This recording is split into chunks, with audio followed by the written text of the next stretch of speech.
اگلا سوال ہمیں آیا ہے ایک اور خاتون کی جانب سے. وہ کہتی ہیں کہ میری عمر 28 برس ہو چکی ہے اور جب بھی کوئی رشتہ آتا ہے کوئی نہ کوئی وجہ بنتی ہے اور رکاوٹ آ جاتی ہے شادی میں, تو کوئی اس کا حل بتا دیں.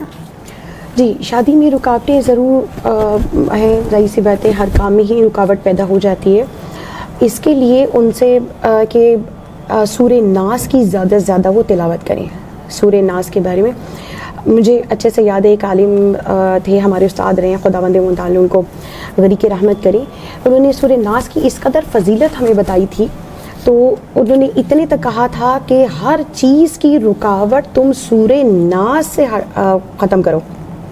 ایون کہ انہوں نے تو ہمیں یہ مثال دی تھی کہ اگر تم ٹریفک میں جا رہے ہو, ٹریفک بلاک ہو گئی ہے, تو وہاں پر اگر تمہیں مشکل آ رہی ہے کہ تمہارا راستہ نہیں کھل رہا, تو تم سورہ ناس کو زیادہ سے زیادہ پڑھنا شروع کر دو, تمہارا راستہ کھل جائے گا. اور یہ آزمایا ہوا ہے, جب کبھی ایسی مشکل آتی ہے سورہ ناس کا میں زیادہ سے زیادہ تلاوت کروں تو میرے راستے کھلتے چلے جاتے ہیں. سبحان اللہ. ان سے یہی التجا ہے کہ اسی نیت کر کے اسی کو سورہ ناس کو زیادہ سے زیادہ تلاوت کرنا شروع کر دیں, ان کے لیے راستے خود بخود بنتے چلے جائیں گے.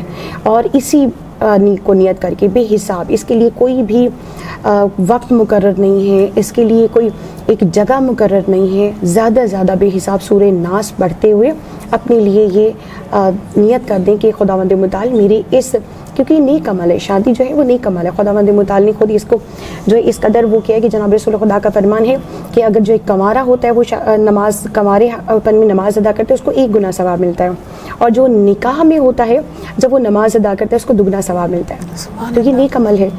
تو جب اس کی پریشانی ہو تو سورہ ناس کی زیادہ تلاوت کرتے ہوئے اس کے لیے آسانیاں مانگے, تو انشاءاللہ راستے بخود جو ہے کھلتے ہیں. انشاءاللہ.